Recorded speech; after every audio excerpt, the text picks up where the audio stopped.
good. Okay. Get into a bit of a demo of some of the more technical stuff. So how many people are using AWS at the moment? Okay, pretty much everybody. How many people are using CloudFormation? A few. How many people are automating the server deployment? Okay, pretty much everybody. Okay, so the thing we've been seeing with deploying servers and instances is actually that's a bit of a solved problem now. The Chef, Puppet, Docker, there's loads of ways to get software onto it. Bring up a new instance and get some software onto it. But the thing we're seeing is a lot of people are manually creating the infrastructure to go around that. So if they're using VPCs, they bring up a VPC in the UI, in the web console, then they add a subnet, and then maybe they add a load balancer, and then they sort of manually create a few security groups and some ACLs to which ports should be open between subnets, etc. Maybe they need a RDS instance as well, and then eventually they deploy some servers into that, and off they go for a few weeks, usually it's the dev environment, and then someone will come along and say, well, we've got to start demoing this to some users, we've got some QAs, need to QA it, we need a new environment. And the thing that we find at that point, we were seeing with our own teams, is it's like, how did we create the infrastructure again? A bit of scratching the heads, and a lot of mucking about because someone forgets to open a port, or they get the security group slightly wrong, or the super confusing ACLs throws them out, they forget to put the ephemeral ports in there. Is any of this sounding familiar to people? A few people nodded. So what we started to do, what we got interested in was automating that process. So that's really what I'm going to talk about this evening. Now the other thing we're seeing on an awful lot of our projects is waiting for infrastructure is a big source of delay on software projects. So how many people have been blocked for somebody to give them a server or configure a firewall or a database? It's a lot. So we're seeing this again and again. And you would have thought, well, the cloud should sort that for us, but well, it can, but only if you're automating things. If you've still got one group or a group who go manually and create all your infrastructure, the fact it's in the cloud doesn't really help that much because you're still blocked, you're still waiting for them to do stuff for you. So that's one of the things, again, that drew us. The cloud's really interesting because you can spin up instances and things like that, but I think it's also interesting because of what we can do with infrastructure in the cloud as well. Okay. So have people heard of Snowflake servers? Yeah, so this is, I can't remember who coined this term, but Martin's written about it, as have other people. This is the idea of a server that we tweak over the years. You know, we've got an initial version of the software on there. Maybe we patch that box a few more times. Maybe we have to put some extra libraries on there to go with the new functionality, and so on and so forth. But over the years, that server goes from like a completely standard empty server that had nothing on to a work of art, a completely unique. You know, no one's quite sure what's on there, but please don't touch it because the software is working today type scenario. And then what we're starting to see is actually infrastructure. We think we've got Snowflake servers. Just look at what happens with a lot of infrastructure. We've got clients, they will not touch their load balancers because the person who set it all up left 2 years ago. And none of it was automated, none of it's documented very well. There's no scripts. So if they ever had a problem with that box, they're never going to be able to recreate that infrastructure. So that was some of the things.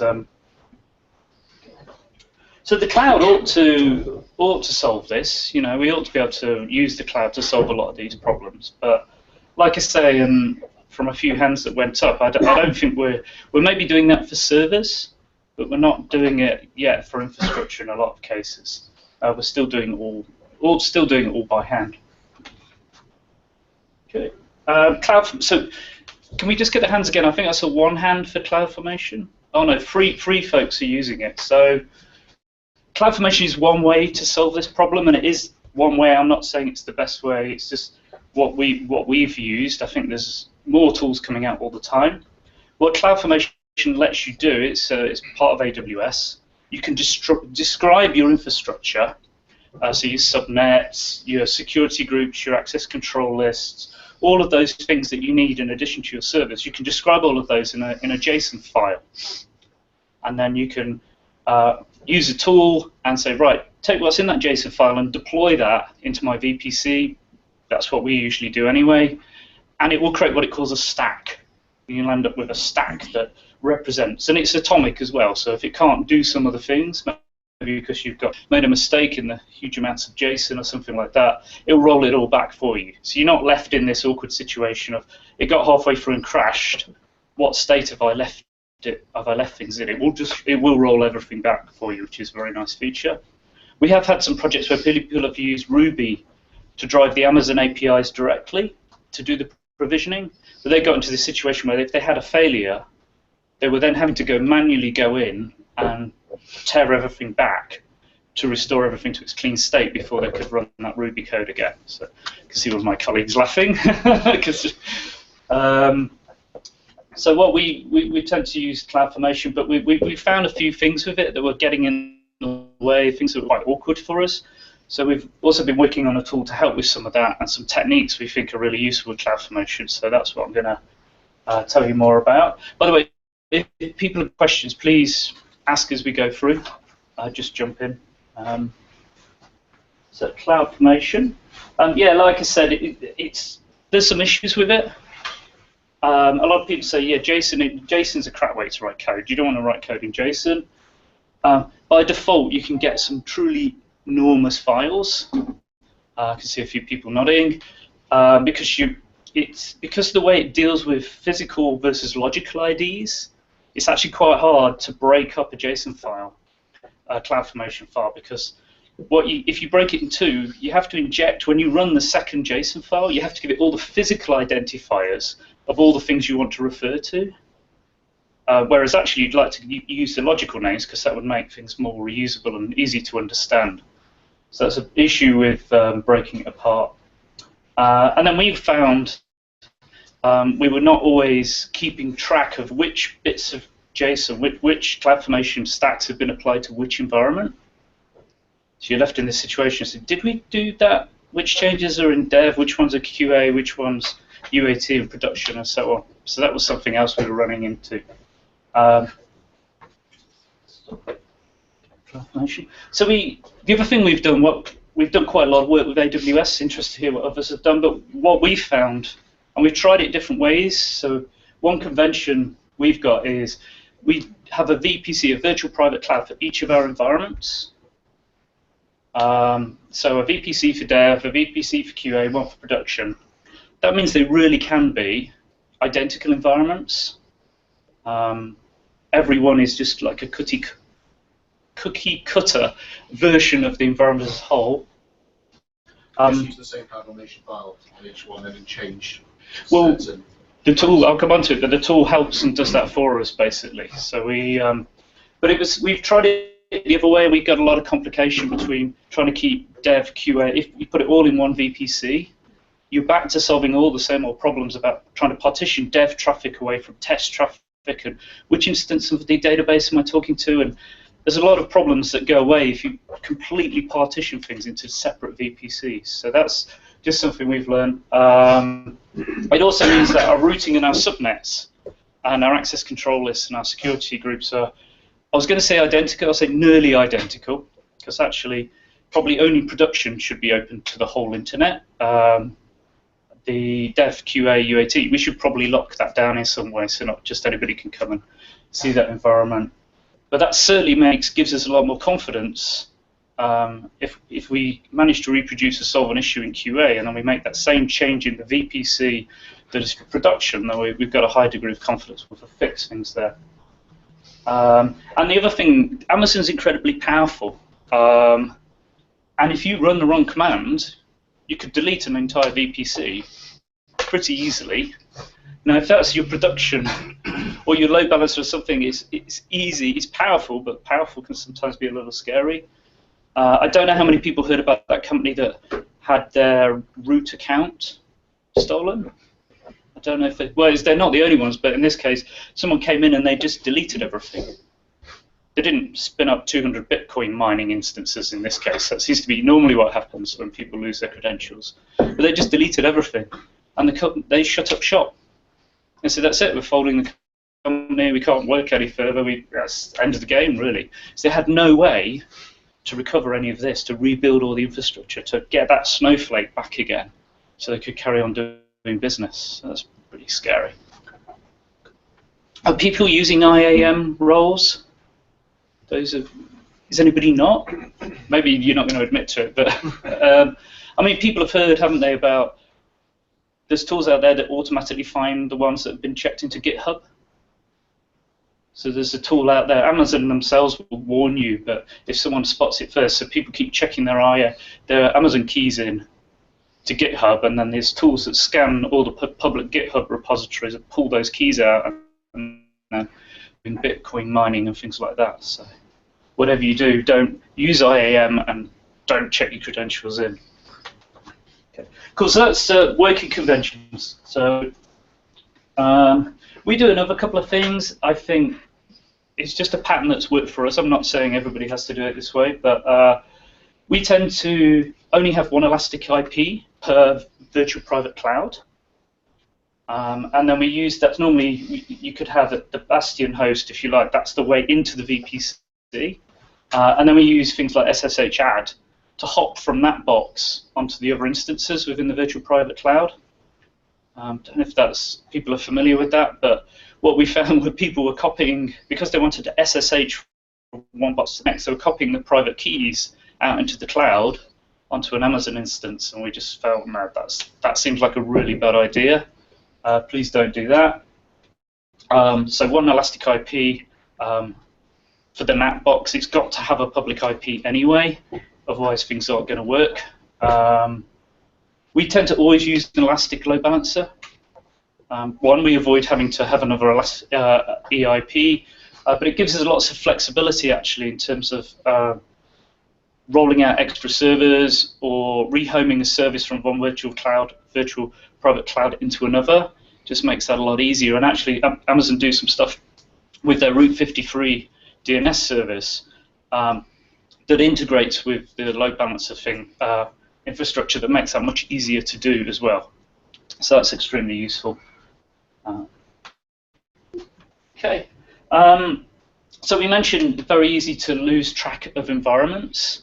So what we started to do, and really what I'm going to do is sort of tell the story of how we ran into certain issues and then how we ended up adding stuff into this tool we've been working on to try and solve those issues. It's not the only way to do these things, but hopefully you'll find that useful. So, let's see. So, I mean, this is what tags are for, really. So I'm sort of, obviously, what you can see. I was like, oh. Bear with me a second. It's not going to, for some reason, yeah. Will that really? Oh, okay. There we go. So you can see, actually, we've got a bunch of VPCs. You can give them a name, but if you like, but it's quite, you look at those IDs. I mean, if the IDs are what you're dealing with from 1 minute to the next, to do things, it's very easy to get mixed up or pick the wrong ID. So we thought what would be good is to have, instead of using VPC IDs, it'd be nice to say project and then environment name, and have something that could find the right VPC for my current project and the current environment that I want to operate on. So we did that in a sort of obvious way. So what the tool does, it adds a couple of tags. We'll come back to that Delta tag. Some of you probably guess what that's all about, actually. But if we look down here, Tranchester is something a little tool we've been working on, and we're rolling out a new version, and we're building some new infrastructure for that. That's what this is. So you can see this one here has got Tranchester B because we'd already got Tranchester, and then the dev environment. And you can see this one at the moment not got any tags. So what we can do is, that's not very. That's a bit more legible, isn't it? Good. Okay, so what we want is UAT, and what we want to do is say, right, we want to associate the Tranchester B project, the UAT environment, with a particular virtual private cloud. So we're just going to do that. And this is hopefully the only time when you can screw up by copying the wrong VPC into the wrong place, the wrong ID rather. Let me double check that because that's exactly what I tried to do this morning. And okay, so that's just set that up for us. And at the moment, what it's done. So if I just refresh down here, you can see now that's UAT, and it's so from now on when we're doing stuff to that virtual private cloud, we don't use its ID anymore. We talk about the project name and the environment from that point on.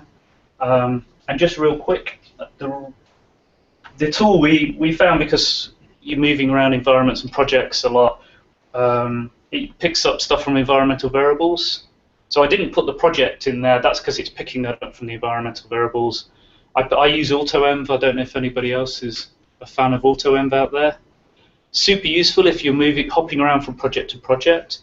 It's a little file that you put in your in the root of your project. So let's have a look here.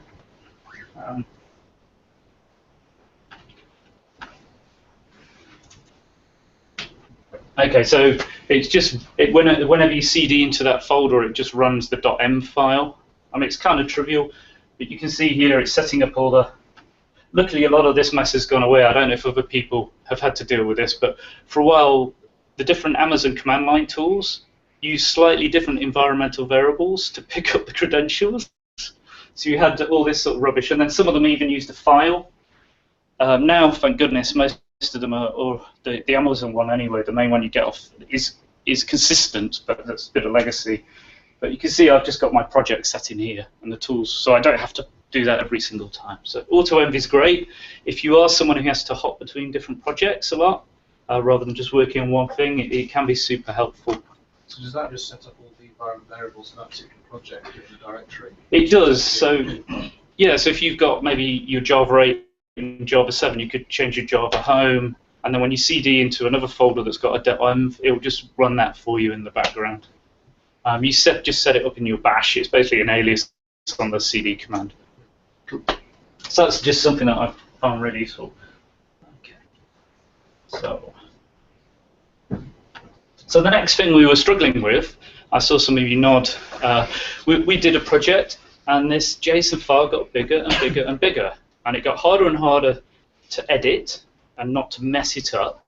And the other thing that we started to find was it started to take a long time to run, and the thing you want to know is it working or not? It's the thing right at the end that you've just added, that new thing. You've got to wait, all this time just to see if that one, and then you've screwed it up, right? So then it rolls the whole thing back, and you go in and edit the file, and it was just really slowing us down. We wanted to be able to work much more quickly with CloudFormation, and also not have these enormous great files that we were struggling with. So what we did there was think, well, it'd be nice if something could figure out. I'll show you the file.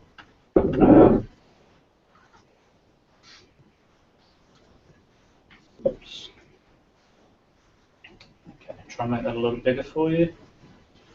How's that? Is that legible? So you can see here there's a couple of parameters. So it's compatible with the CloudFormation syntax. We've not done anything. This was still just running CloudFormation. But we just did a little thing here where we said, well, we'll have a convention. If I put : and a name, that's the logical ID of a resource.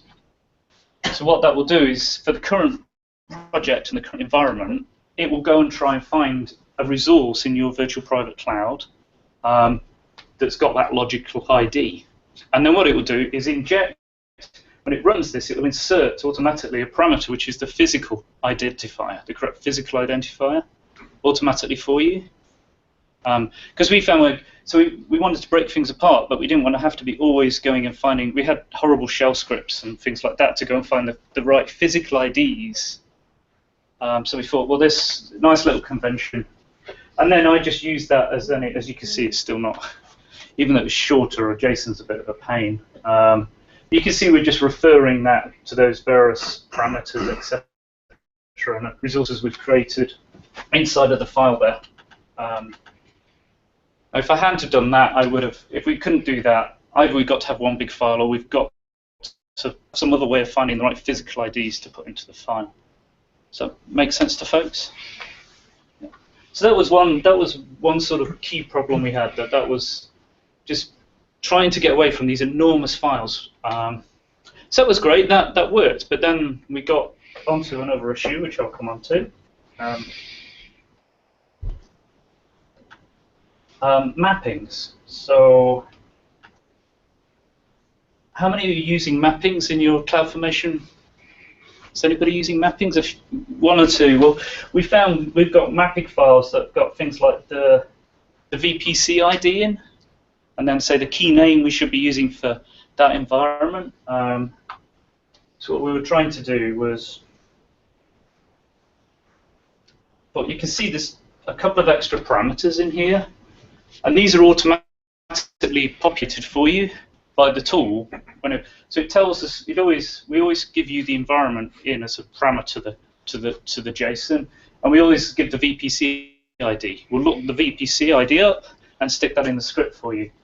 But the nice thing is in your mapping now, instead of going VPC dash blah blah blah blah or some meaningless ID in there, we're automatically sticking the name of the environment in as a parameter. So hopefully that's a bit easier to read than your IDs. Because we would constantly have to go back and which ID is that, which environment, just getting messy. And I also, do you remember I mentioned that your environments are almost identical? Here's an example of one that isn't, because you can see here, hopefully, you can see this is the load balancer. This gets used down below to say which subnets, which IP addresses can access port 80 on the load balancer. So you can see here, for dev and UAT, by default, it's 10.0 because I have VPC. I've got a private subnet. And then for production, anybody can access that. I don't know about you, but I keep coming across examples of people who are pushing stuff out into the Amazon infrastructure, and they're just assuming security by obscurity. Well, I've created an instance, and it's that IP address and that DNS name, that looks pretty random to me, so that'll be fine. No one will find it. No one will start hitting. It isn't the case. There's people out there who are scanning this stuff, automatically finding it. So you need to think about that. You can't just stick stuff in the cloud and expect no one to find it. You've got to have some security as well. So it's just an example of where you don't always want an identical an environment there. And then you can see the mappings again. Probably making everybody's eyes hurt, makes mine hurt. You can just use a finding map here to look up from that map based on that variable what we want to put into it. This is why JSON's a horrible language for trying to express logic in. That's something I definitely avoid wherever you can. The more complicated stuff you do in JSON, the more of a headache you're going to have later on when some other pulsar comes along and tries to understand what it does. Cool. So that was another problem we were having. Another problem we had with some of our projects. It was getting hard to understand the mapping, and we were talking about these long random IDs instead of saying is this dev, QA, production, etc. That's that one. Whoops, did not mean to do that. Cool. And then we found ourselves doing something else. You've got your config files for your software. You've got to put the database name in there, right? Or you've got to put some ID in. So quite often that's environment specific. And we noticed what we were doing. We would go into Amazon, we would create the resource, we get the ID or the address of that resource, and we go and put that in a config file, which then goes into a package that's then deployed back into the cloud again. So you think, well, that's a bit. Also, it's a great source of error. I'm copying IDs around. Every time we copy IDs around, it's easy to mess up. And it felt a bit. That seemed like a little strange to us. So what we did was, again, using a really simple little convention. Get the right example.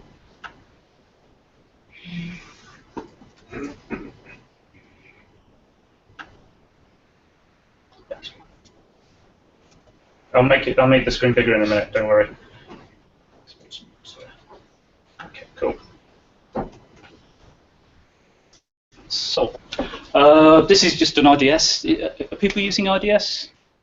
Yeah, it's a few folks. Yeah. So just nothing clever going on. You can see here we're passing in a few parameters, things that have been created in earlier JSON files, and then we just create this DB instance. But how many people are actually using the function getAttribute? Is anyone using that in CloudFormation? Yes, so you'd be familiar with this, but the idea is, and the documentation is not that great, no, but basically when I create certain resources inside of Amazon, some of those resources, in a way that seems to be named in quite a confusing way, allow you to interrogate them once they've been created. So in the case of the DB server, we can say, I want to get that DB instance, I want to get the endpoint address. In other words, the IP address I need to talk to the database, and then here I'm getting the import port. So which port? So those are the two things you normally, as a developer, you want to know for each environment. What's the IP address of my database server, and what's the port? Yeah. And then what we're doing here is, again, this outputs is a standard part of CloudFormation, but we're using a little convention, again, because we didn't want to do something that was syntactically going to break CloudFormation. You can see the convention here is if you've got a : CFN tag, what that says is when the tool sees that in the output section, and once this is run, it takes those values and it will go and take the endpoint address and it will put it in a tag on the VPC. It will create a new tag on our VPC called DB server. And then what we were doing in our software, instead of getting that out of a config file, we just go and say, get the tags for the VPC, look at the DB server tag, and we're done. So instead of me having to remember, and if I recreate the RDS instance, I have to go and update all my config files, I'll always have a tag on my VPC that's got the current address, the right address for that environment of the database server we're using. So that was kind of neat. That was quite a little time saver. Is that tag then readable from AWS instance? Yes, there's two ways you can do it. You can, depending on which flavor, if you've got Amazon's own, one of their own Linux boxes, yeah, there's a tool on there installed by default that you can use to interrogate some of the metadata. But what you can also do is obviously deploy, if you're doing Java or whatever, you can deploy a library as part of your tool to just interrogate the. Or you could even. So there's also an IP that Amazon offers you, yeah, which you can query, which gives you all of the metadata current instance you're querying it from. So if you don't actually have any capabilities on the box to do that, you can query certain addresses to get that data. Yeah. Right. It's the same IP for everything. Yeah. Yes. Yeah. So it's just a useful thing, because I don't know about you, but every time we have to remember to copy something from one place to another, that's always a source of error. It's a source of getting things wrong. So that was another problem, we were seeing. We thought this doesn't make sense. We're going out, doing something in the cloud, and then stick it in a config file, and then putting it back in the cloud. Let's do this instead. Okay. Now the other thing we were seeing was, are people using Snap, Go, CI servers at all? A few people nodding. Is anybody using that to control their deployments into Amazon? Yeah, a couple of people. So there's quite often things that you need to inject into your CloudFormation script. For example, if you're creating an RDS instance, you may have noticed that, but I need to tell it the master password for that RDS instance. Now, I got a bit grumpy with one of our projects because I turned up and right there in the JSON was the password, and that was checked into source control. I said, yeah, well, Ian, the RDS instance, it's inside a VPC. No one can get it, and I don't care. You've got a password sat in a file that's checked into GitHub, albeit a private repository. That's just an accident waiting to happen. Especially if, because no developer ever does this, you use the same password everywhere. No one ever does that, do they? They know. There's no development team yet who just uses the same password for every single thing. You're laughing away there. So anyway, we thought that was really not good. So again, a simple little convention here. You can see here, these things are coming from parameters that we're passing into our JSON and there's another little convention with : env.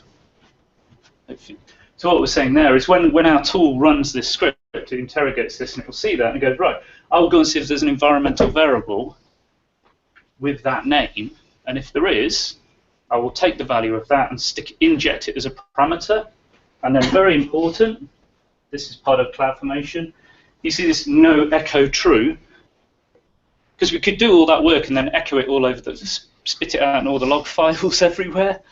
So we don't want to do that, because people are even more careless with log files than they are with passwords checked in configs.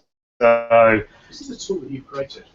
Yes, yeah. So, for something like passwords, which is quite a common, well, every point's going to need to generate a password. Yeah. Could you have something like a =, ampersand, =, or something to say generate me a super strong password, and then it can put that into the DB instance, and then also push that out as a. Right, can you write me that on a post? There we go. Feature request. Thank you. Yeah, you could. Yeah, definitely. Although, I mean, there's other ways of solving this problem, but because we were using Snap and Go, we were quite often using the secure environmental variable feature in there. Oh, they have features that do. Yeah, so Snap and Go, and I'm sure other CI tools will do the same thing. You can set up an environmental variable, and it's like once it's in, no one can see its value, but the tool will inject it into whichever script it's running as part of that stage in the build. So you could put your database passwords in there, or your Amazon credentials, things like that, and no one can go and steal that then. Because that's one of the things we've seen a little bit with CI. It's great, but people punch holes in all their security to make continuous deployment work. They stop opening ports all over the place. They stop putting passwords in the CI server and all sorts of nasty things like that. So we wanted to avoid that. So this was just one way of doing that, basically. Cool. I mean, if you did generate the password, I'm just wondering, where do you put it? You don't need to put it anywhere. Because you'd never use your master password, would you? Well, you put it out as one of those outputs. So you create in a DB server, for example, DB password. Yeah. For example. Or I could actually, if I created at the same time a less privileged user, I should never actually be using this one. So I could do that as well. Yeah, no, that's true. Yeah. Depends how confident you are about getting it all set up right first time. Yeah. Cool. So that's a few. Now the thing we haven't tackled yet is we've now got. If I show you, it's great. We want to break things apart.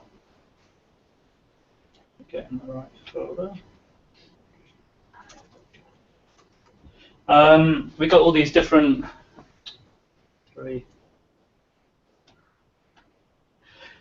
So all these different JSON files doing different things: subnets, internet gateway, access control lists, security groups. We tended to find ourselves doing the access control definition, the security group definition next to each other because it just eliminated a lot of errors, having them close by. Are people familiar with the difference between the two? I'm only seeing 2 people nod. So security group, think of that as like a predefined set of firewall rules for your instances. So when I start an instance in Amazon, I tell it to security group, and that basically says which ports are open, in essence. Now that works like most of us are used to thinking about firewall rules in that it's stateful. So that means if I open port 80 and a packet comes in and then we end up dealing with that traffic on some other higher number port like 2048 or something like that, it'll automatically deal with that and the outbound traffic will go as you expect and everything works.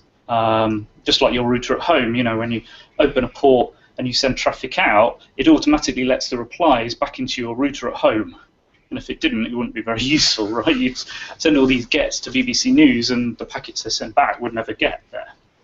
That's great, that's security groups. And then access control lists, these control the security on the subnets. So these say what sorts of packets and on what ports can go into and out of subnets inside of a virtual private clouds. But they're not stateful rules. And this is really confusing. So if I open port 80, or if I'm doing something that has to go out and talk to S3 on port 80 to pull something down to deploy onto my box when it boots up. I also have to open up the ephemeral ports, so the ones above 1024, so that the replies coming back can get in. So that is really quite confusing, and I find I always have to draw a diagram on the wall to get this right. So security groups work as you expect. Access control lists, you've got to think and understand about how things work when you connect to port 80 and what really happens and how that traffic is really dealt with, handed off to another port, and then these packets go back and forth. Because if you don't get that right, you get no traffic going into and out of your subnet.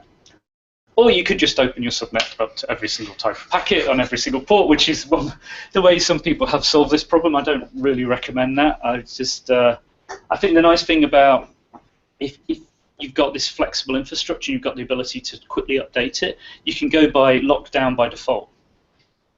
So you can start by saying, right, I'm going to open absolutely nothing up, and my software won't work, but I'll change a few things and then change a few more and only do enough to allow the software to run, and I don't open any more ports and don't grant any more privileges than I need to.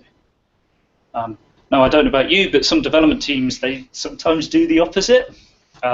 Everything's wide open from the start. It's great for the devs, it's very convenient, but when we go into UAT or prod, we suddenly get all these differences between the development environment and UAT and production, and that's always a source of delay and error, because something won't work because someone didn't know which ports needed to be open where. Anyway, sorry, a bit of an aside there. But you can see these have all got numbers, and you remember that CFN delta tag earlier on? People probably can guess what's coming next. Does anyone use DB deploy? It's not very trendy anymore. I'm sure there's some great Ruby tool that's... but DB deploy has a really simple idea, and the idea of a DB deploy is I have a series of deltas which I just put 001, 002 on the front of my SQL files, and DB deploy creates a version table in my database. And then what it does is when I run DB deploy, it goes and looks in that version table and says what was the last delta that was applied, and it only applies the new ones that are necessary from that point on. So we just basically stole that idea. Thought, well, that might work for a VPC, so we can have a quick look at that. Okay. Right, I will make the screen big again in a minute. So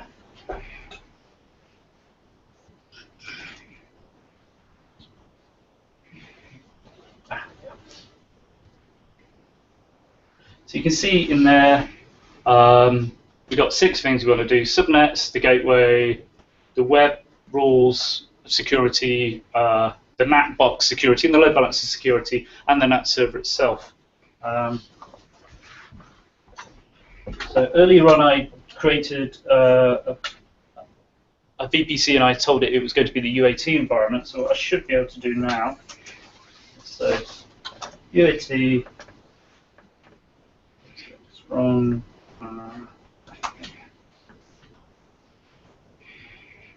did I get that right? Yeah, okay, so that will sit down and run. So what it's doing now is it's found all the scripts. I may have gone slightly verbose on the logging, or you can turn the logging down if you want. But what it's doing now is it's gone and looked at that.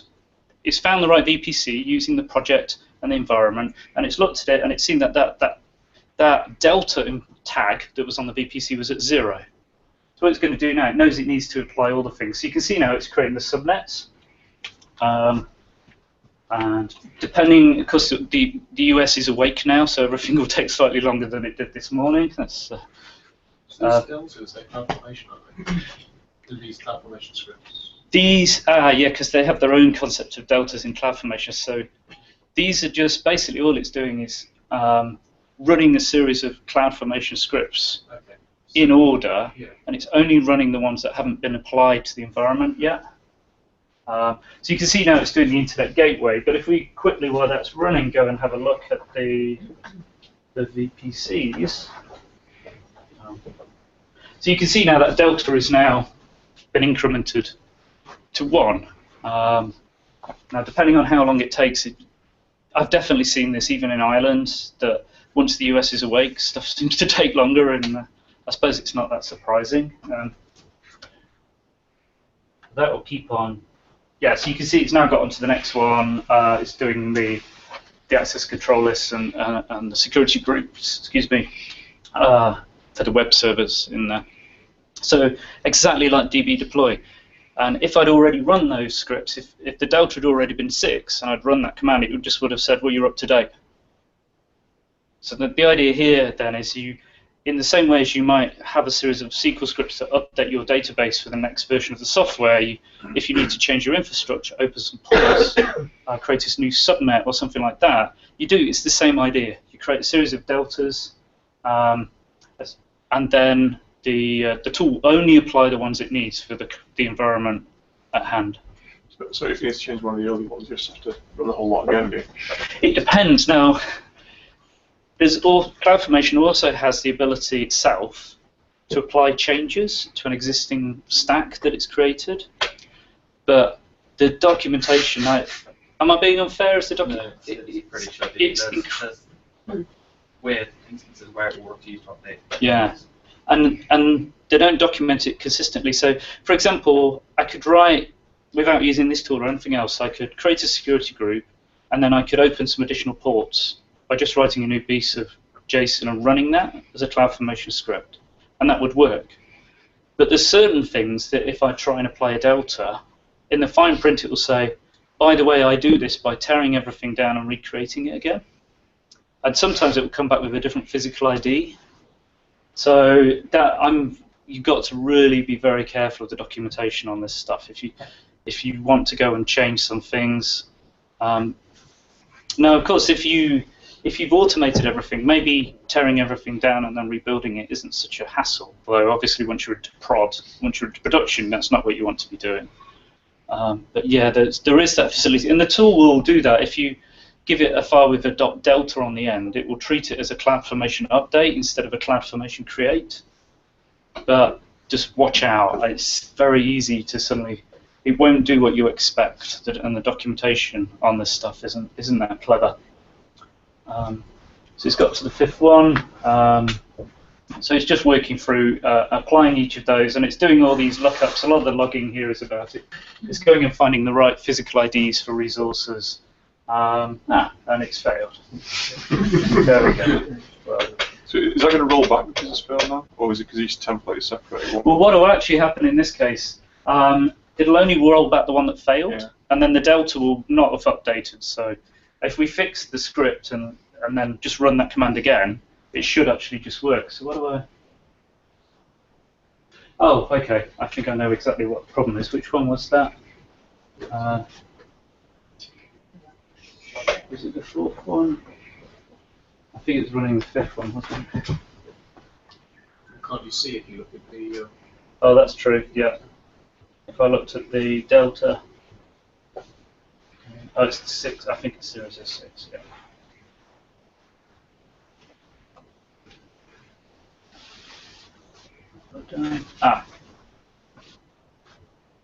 Oh, okay, because I haven't created a key yet for the UAT environment. So I'll do it really quick.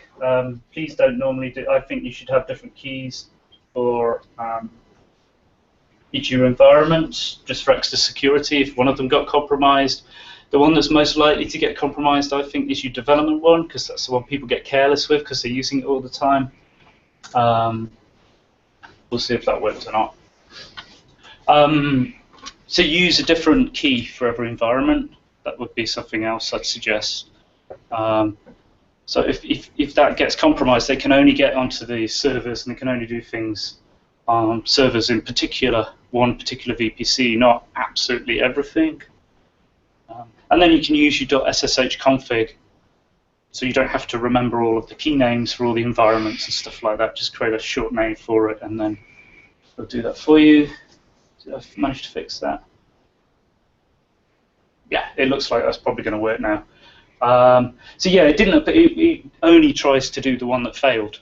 which actually solved an early problem where, you remember I said if it had been one enormous piece of JSON, I would now be rolling back absolutely everything, whereas at least now I was just able to fix the bug in the last script it ran, and then just start again from there rather than doing everything all over. Cool. Next. Okay, so we talked about deltas. Yes, so how many people are doing the Phoenix server pattern? Okay, so I think we've got one person doing it. Are people familiar with that idea, Phoenix server? So it's one way of avoiding your Snowflake, these works of art, these servers that accumulate all these changes over time. One of the things you can do in the cloud is actually just create a brand new server each time. Put the new software on that brand new server, check it's all working, and then make your live traffic go to the new server. And also, I don't know about you, as a developer, one of the trickiest things to do is actually writing upgrade scripts. Yeah, and then writing the rollback scripts to make if the upgrade scripts go wrong. It's just painful, right?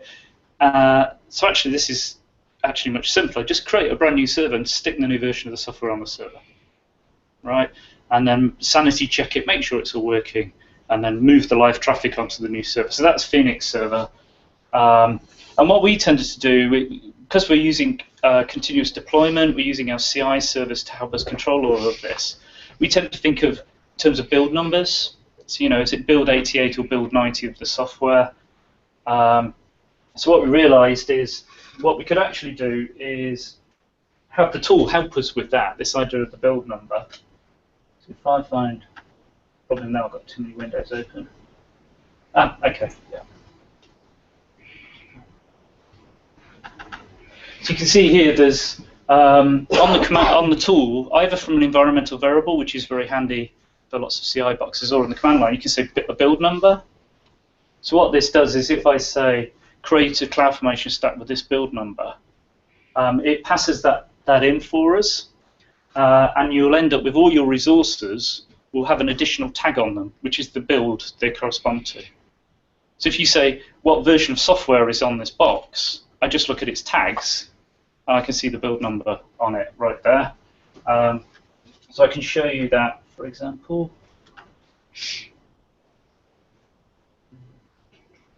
I thought I'd open the window for that. No, sorry.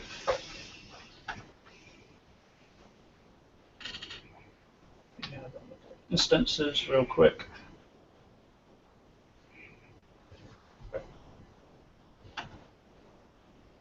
Okay, that's kind of that. There we go. It's the you can't code. Amazon need to have a think about their this is on their webpage, but you can see here how you can see the project. So not all of the pages on the Amazon Web Console do this, but a lot of them will let you add your custom tags onto the main view, which is incredibly useful. So you can see here UAT. You can see that says build. But you can see that's build 80, and you can see in production we have build 63. So obviously there's been quite a lot of new versions that we've been pushing, and what we tend to do is automatically promote to certain environments. So in the case of Tranchester, when we check in new software that's compiled, all the usual CI stuff happens, and we automatically deploy that by bringing up a pair of new servers and sticking the new software on them. And in that case, we then automatically switch the load balancer over, which I'll come to. You can see, I know exactly what's on each box here. I can see prod is version 63. So do you have, you said you use Go? Yeah. So do you have all your infrastructure code checked into your repo and Go monitoring that, then that triggers a build? Yes. So Yeah. it's like if you modify your CloudFormation templates, you check those We in. haven't. That's a very good question, actually. So what we tend to do is the things that create the servers and do the Phoenix server pattern is all baked into Go. But the stuff that creates the infrastructure, although it's checked in, we don't automatically run that. Because that seemed a little scary, to be honest with you. That's the sort of essence of continuous delivery, though, isn't it? Yeah. That any changes with its infrastructure, its code, Yeah. anything would trigger feedback in straight away. Yeah, I mean, you could. basically, I suppose what you could do is have a VPC and bring everything up. I mean, that would be the next stage, I guess, for this. You'd actually. Otherwise, it's not tested. Otherwise, it's not tested. Yeah, that's fair. There's no reason why you couldn't, because the tool's got the way it's integrated into the build is there's a bunch of Ant tasks, so you can just invoke it from Ant rather than trying to call out to the command line, because that was just painful. Made the Ant file, well, Ant's hard enough to read already. But it also means you can run it from things like Gradle relatively easily, because you can just import the Ant tasks in and then run that from Gradle. So anyway, you can see we basically wanted the idea of the build number to be a first-class citizen, so we knew exactly what was deployed onto each box.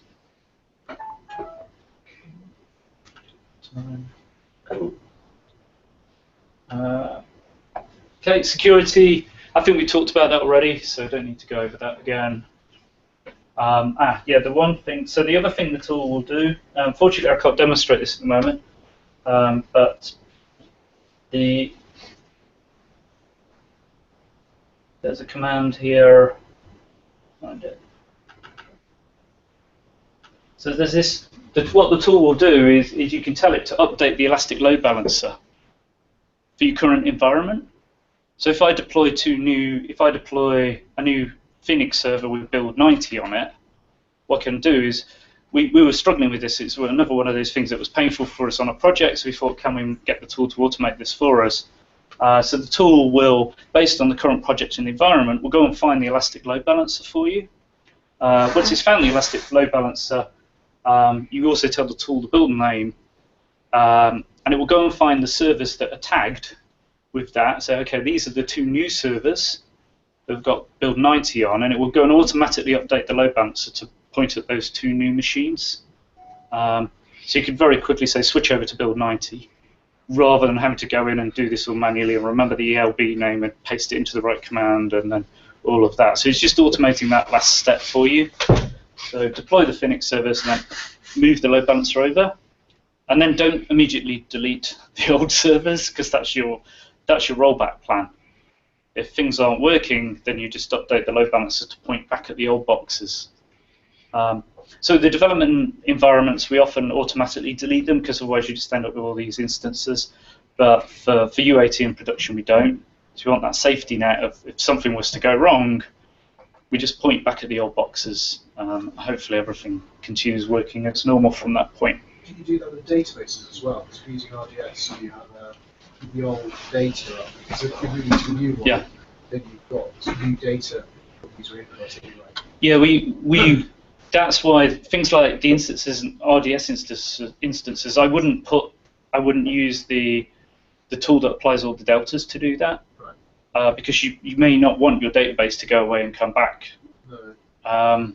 It depends how you're using your database and how you're managing change sets on your database. I was just wondering as well if you make use of Chaos Monkey at all? We have on some of our projects, yeah. Okay. Yeah. So just going and disabling instances. Yeah, just randomly goes around disabling stuff, yeah. And you know that your servers will respawn properly. I think one of the things we were able to do, because we got everything automated, we had Flight who wanted to bring everything up in the US Amazon instance, and so we were able to do that in about half an hour.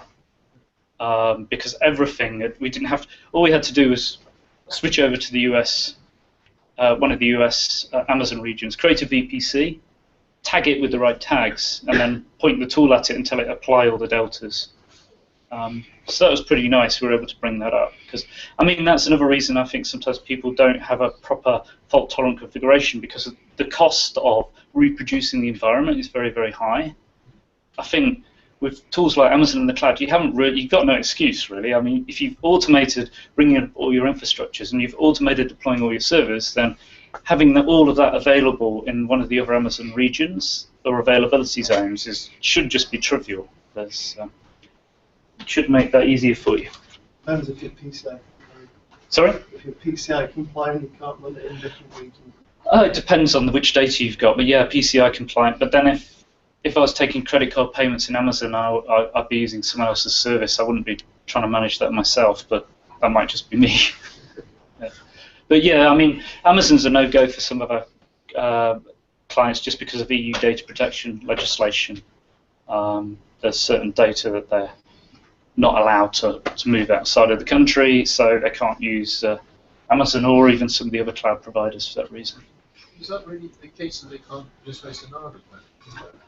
There's some countries in Europe that require it actually within their countries. I'm good.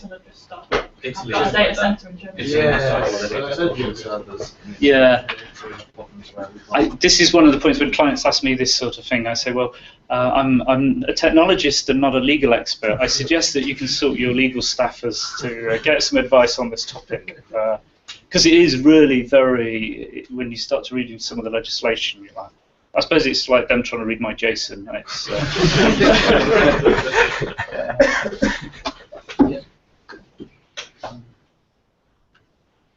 okay, how are we doing? Okay, so I think we just really we talked about that. So it's this idea. We've got this idea of the Phoenix server. Well, why not have Phoenix infrastructure? And to your point, we've not quite gone the whole hog yet, but why not? For some environments, tear everything down and recreate everything from scratch, because that's how you get the confidence. That's how you know if you needed to go and put this in another region to create a disaster recovery site or something like that. You know that you can reproduce everything, deploy the software, and it all just runs. And I find, I mean, obviously with traditional infrastructure, that's very difficult. But with the cloud, we could actually go that far. We could actually go as far, as long as we're thinking about where all our data is, and we're not. We could actually go as far as tear it all back to the VPC with nothing in it, which the tool will do for you. But that's something we do each night, actually, to save running costs. We tear down our environments. You tear it all down again, just to Or like Kubernetes finish at full.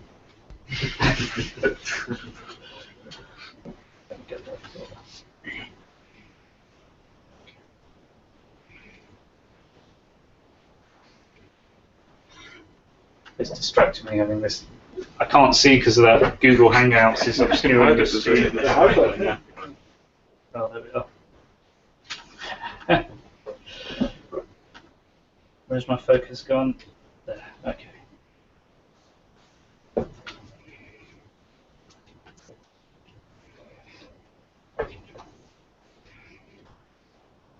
Okay.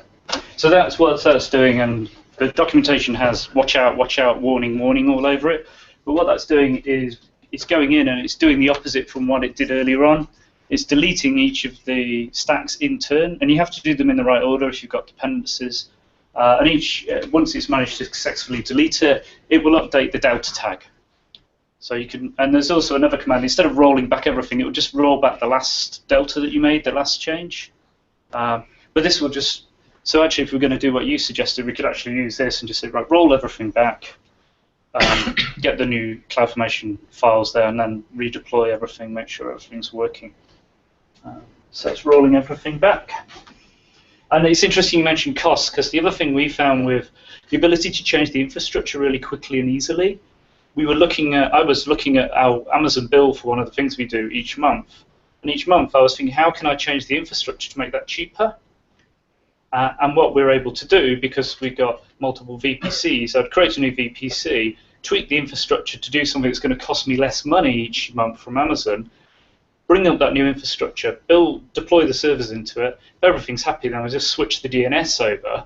So that's now my new live environment, and then the old one gets thrown in the bin. And I save a little bit of money on my Amazon bills. So that was something I found quite interesting. I'm like refactoring my infrastructure month by month because I'm being tight and I want to save some money. But I think it's another benefit, like you were saying, turn your servers off. Where you could actually roll anything that's costing you money back. Although I suppose if you want reserved instances, there's a trade-off, isn't there? Because cool. What are we doing? Yes, so there we go. Didn't take very long. You can see the deltas, it's telling us the delta's now back to 0. So all my CloudFormation stacks have been deleted. Everything's back to how it was. And then there's a couple of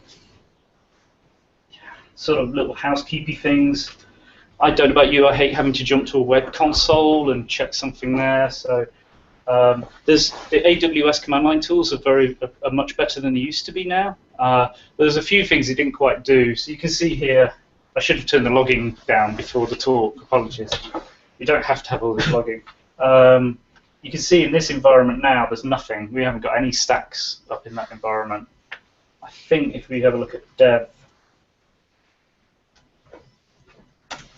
we probably do still. I think this.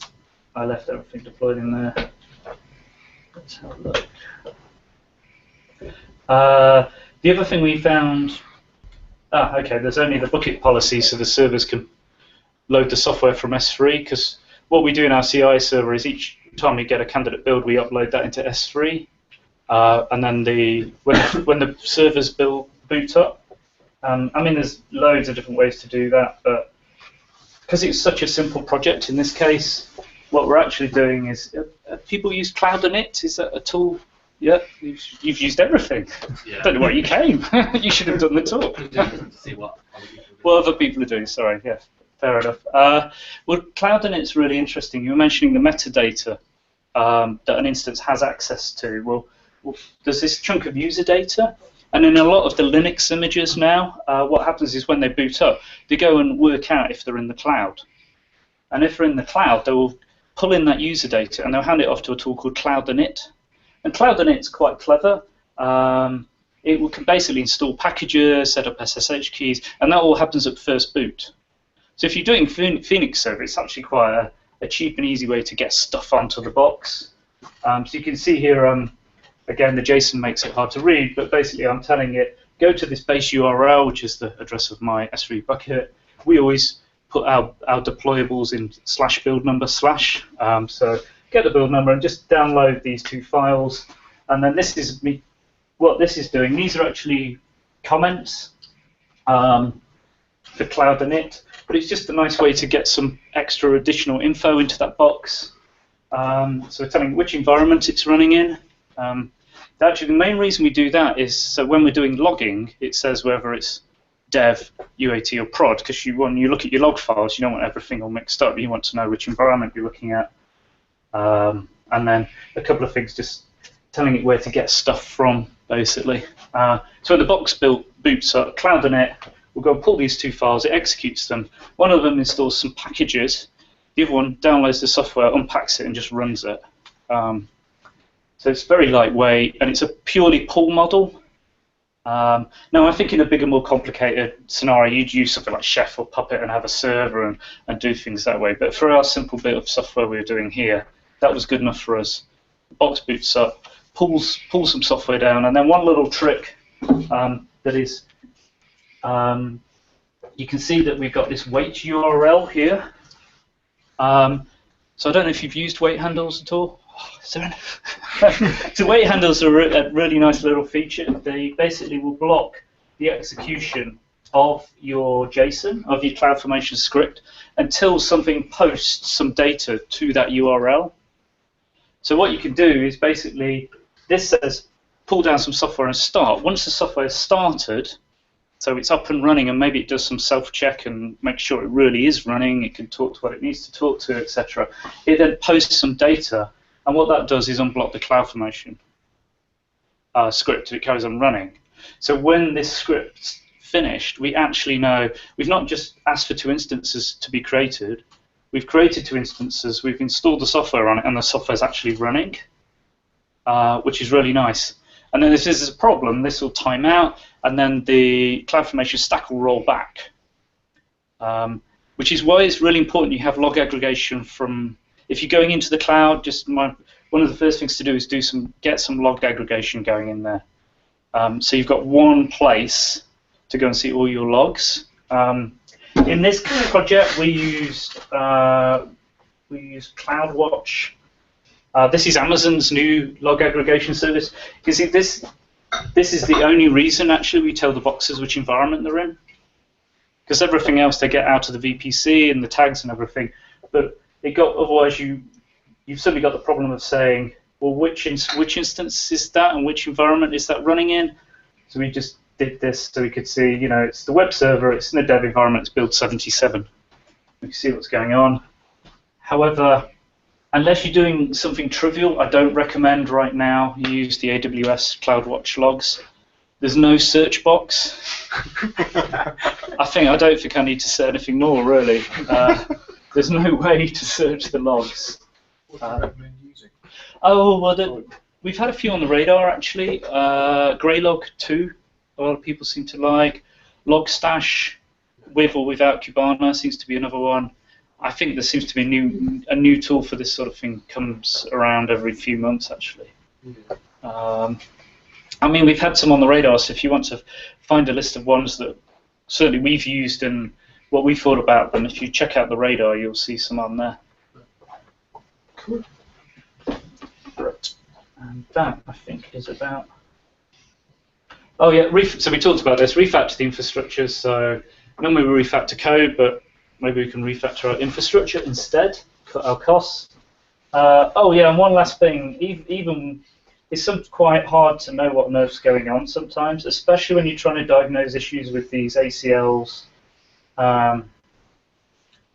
and your security groups. Why can't my packets get from here to here? What's going on? So that was causing us a lot of pain. And we also had clients say, can you draw me a nice Visio diagram with all your infrastructure and everything in? Well, we could, but it's out, if we're changing the infrastructure all the time, it's going to be out of date. So this is by no means perfect.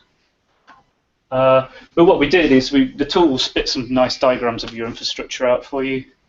It could probably do with some love and attention from someone who actually understands how to do visual design, which means not me. But you can see you've got your subnet. So this is a VPC here, and you can see these are the ports that are associated with the security group. And then you can see here there's the access control rules as well. So it was another one of those problems that we were finding really hard to solve on a project. Why can't this box talk to that box? So we thought, well, let's just generate a diagram. And then it will spit out a picture of any VPC, but because it uses lots for the CloudFormation stacks, I wouldn't recommend it using it unless you're using CloudFormation. But you can see here it's telling you that it's found the tags on the VPC, so that's Trumpchester, this is Trumpchester UAT. You can see all the rules in there.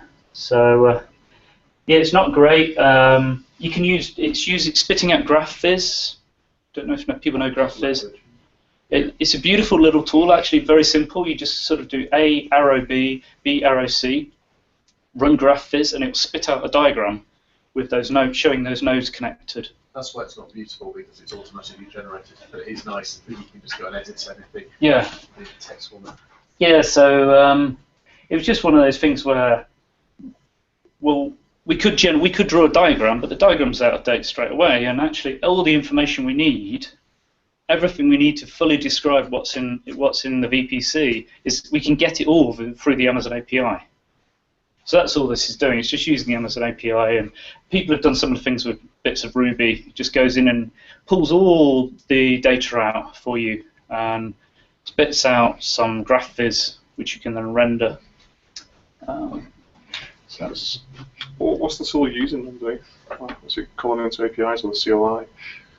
To generate the diagram? No, just in general to do everything. Like how does it work? Or is it under the covers? Yeah, yes. Is it calling the Amazon command line interface? No, it's using the Amazon APIs. REST APIs. It's using well, they've actually built a Java layer over the top of the RESTful APIs. Right. And they've grouped the APIs. So there's an API for like EC2, there's an API for CloudFormation, there's an API for the load balancers. So pretty much, I think it's one of the things they've got really, as a fan of automation, pretty much absolutely everything that you can do in the web console, you can do through the APIs as well. Because actually, we wouldn't have been able to do any of these things if they hadn't got a nice API. And actually, that's one of the challenges. I won't name names tonight, but we were doing something with another cloud provider, and they hadn't got that. A lot of it, they said, oh, well, you have to go back and do that in the web console. And if you're trying to automate things, that's just a non-starter. Get halfway through the build, then someone has to go and click some stuff on a website. I mean, yeah, of course we could automate that because we're clever like that, but it doesn't feel like that's just an accident waiting to happen. So yeah, so the APIs are incredibly rich, and they've got wrappers around the REST. It's REST under the covers. But the only thing to watch out for that we found was there's a rate limit on the Amazon API. if you're making too many calls per second, you start to get these rate limit errors come back at you, which is kind of frustrating. So we actually have to do a lot of caching. So really trying to minimize the amount of traffic, the number of calls, especially with the diagram generation, because you can imagine if you're going in and interrogating everything and walking everything, you can generate an awful lot of API calls. And then the other thing you can do, for some of the things in Amazon, you can, instead of having to keep saying, is it done yet, is it done yet, is it done yet, you can use SNS notifications. So we did that because for some of the big infrastructure we were rolling out, we were still hitting the API rate limits. So that's quite nice. It just sends you an SNS message, and so we just have a queue that we pull those from. Not very well documented though, unfortunately, the messages. We learned the hard way that, I know, well, won't go into that now because we're running short of time, but it's not very well documented, so watch out. If you do try it, there's a few little traps in there that can confuse you, because basically it sends you messages for individual components within the stack. I could not find where that was documented anywhere, because all we wanted to know really was the whole stack done or not. That's SNS. Okay, cool. We're about out of time. In fact, I'm a bit over, so apologies for that. There's Manchester Geek Nights. Everything's on GitHub, so if you want to go and have a play, or even maybe just start by checking out Amazon's stuff on CloudFormation and starting there, and if you think that might be useful for you, perhaps this tool could help you.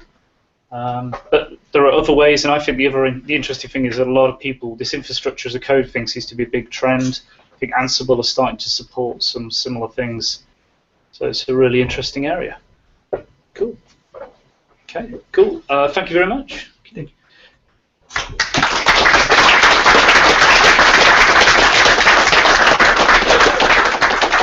If anybody's got any questions, either shout out now or I'll be having a beer. So is it possible to talk about how this works in conjunction with Go, the overall architecture? Because you talked before about the fact that when the server builds up, it downloads the software and deploys itself. But how does it work in respect of Go? What are your pipelines doing if that's not deploying software? Yeah, so I can show you a real one in Snap, which is very, very close to Go. So this is actually for Tranchester. So you've got. Unfortunately, there's an issue with. If I didn't realise this till afterwards, if you make these names too long, Snap helpfully truncates the name and you can't read it all. They know I've submitted a bug.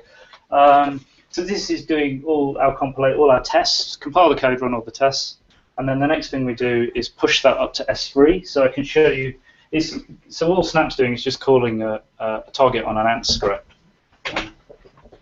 So if we have a look at the configuration there. You can see it's just calling Ant S3 push, but you can see here these are secure environmental variables. So, and I'm sure Jenkins and other tools will do this, but these are hidden. They never get logged. No one can get at them. They're stored encrypted. But when you run the stage in the pipeline, these get injected. So it's a nice way of keeping these credentials safe and not having to check them in anywhere.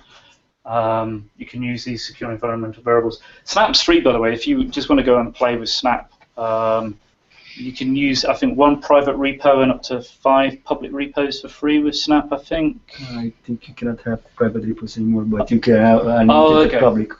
So if you wanted to set up a little public GitHub, Snap's a tool that will automatically, you tell it you log in with your GitHub credentials, it will show you all the repos you've got in Git, and you'll say, create me a Snap pipeline, and it will say, is that Ant or whatever, and you can just go in and build your own CI platform. So I've got a few open source tools. I use Snap to do the CI for all of those. Pretty handy. I think there's another one out there. This is a ThoughtWorks product, by the way, and I can't actually remember. There is another one out there. I can't remember the name of it. So that's all that's doing. And then in the Ant file, I can show you that real quick.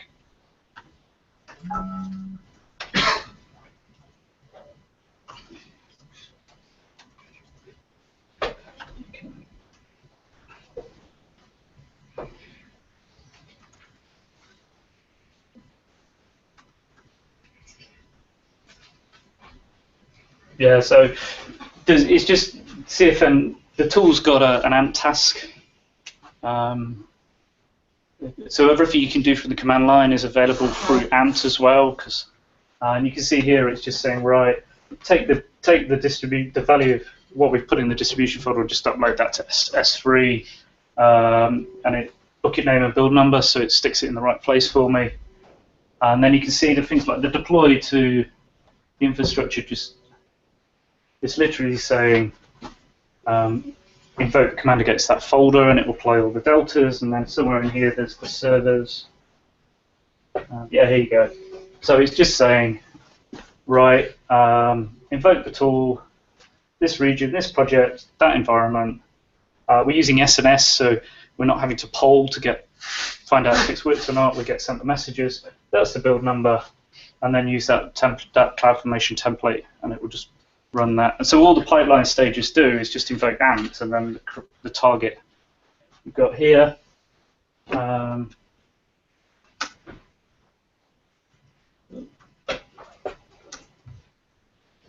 Yeah, so here you can see this updates the load balancer. So all we have to do is give it the build number. Type tag tells it which instances we're interested in. If they're tagged as web instances, they'll be added to the ELB if their build number matches the one we gave the tool. So we just automatically tell the load balancer, switch it over, point at the new build for us. And then what we do in Snap is we're fairly brave up to a certain stage, so if we just go back here. Okay, cool. So you can see these double arrows mean this happens automatically.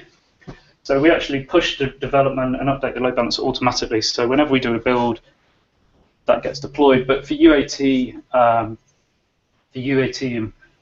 production, for UAT we've got a manual step because we want to make the decision ourselves that we're going to switch over. We don't want that to happen automatically.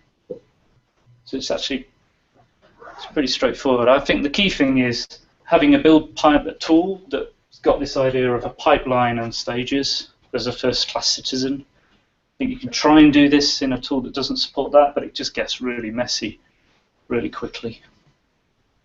Cool. Does that help? Yeah, I think so. Yeah, we use Go, so this is quite familiar. Yeah. Yeah, and the secure environmental variables, I think, are a great way to dodge the checking passwords in problem. Cool. Okay. If there's no more questions, I'm going to grab a beer. Okay.